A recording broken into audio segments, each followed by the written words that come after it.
Good evening and welcome back to class. This is cut to fit designs. We'll be having our perfect bustier class, so we have to draft our bodice here. So let me explain. The blouse we are sewing is a peplum blouse, because that's why we have our 720 flay and the 1080 flay. So we determine the length of the blouse you are making. Is it a full length blouse or a half length? We're doing with a half length. So we draft our bodice here now. Mark your starting point. I can use here because my paper is straight. I can also use here as my starting point. So let me pick down the neckline and my shoulder. Neckline 3 inches standard. I'll first of all mark it for the 3 inches. And my shoulder is 16. Divided by 2 gives 8. And I can add half inch because I'm making a bustier. I don't want any mistake or while trimming. Normally I do use that my 8 as it is, but I'll be adding half inch, so I'll use 8.5 here.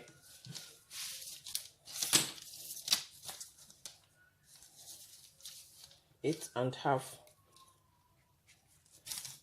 So I'll come down with by 1 inch here on the shoulder for my shoulder slant. Now connect it to the 3 inches.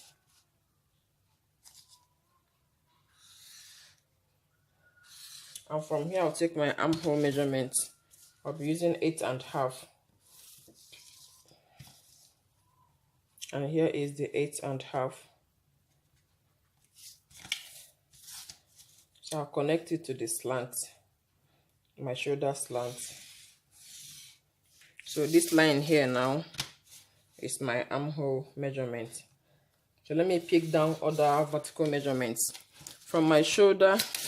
Okay, the measurements we needed for this class here is your bust, under bust, waist, your hip if we are sewing a full length blouse. But here we don't need hip because we are not making a full length blouse. Nipple to nipple, our shoulder to under bust, shoulder to waist, shoulder, blouse, full blouse length if you are sewing a full blouse length. So here my shoulder to nipple is 11. It's 11, and I'll be adding half inch because by the time you join here with half inch, it will go up. So I'll take 11.5 here. That's for my shoulder to nipple.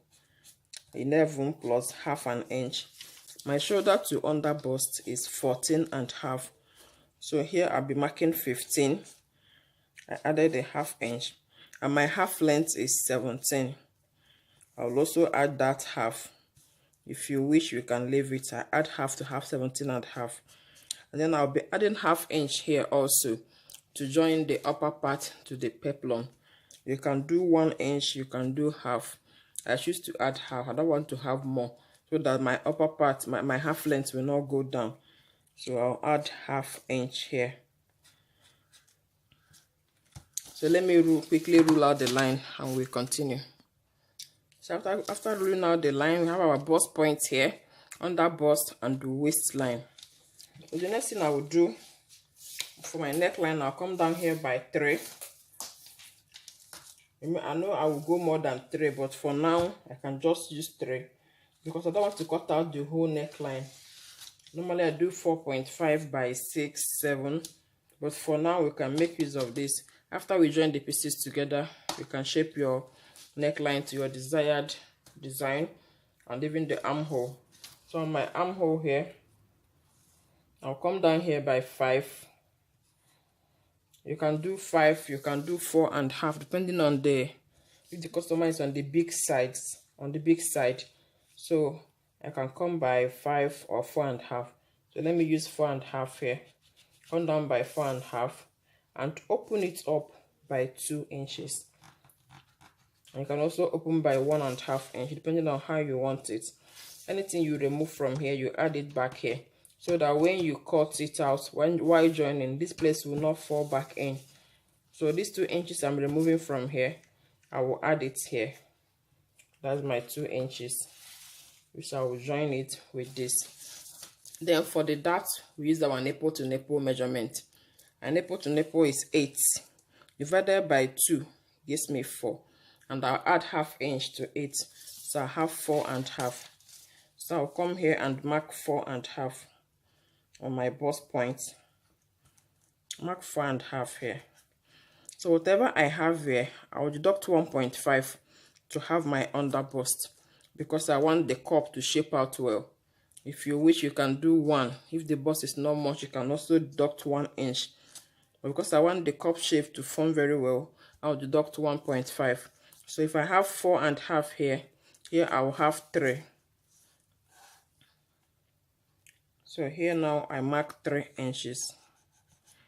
And my waistline, I'll be marking 3.5.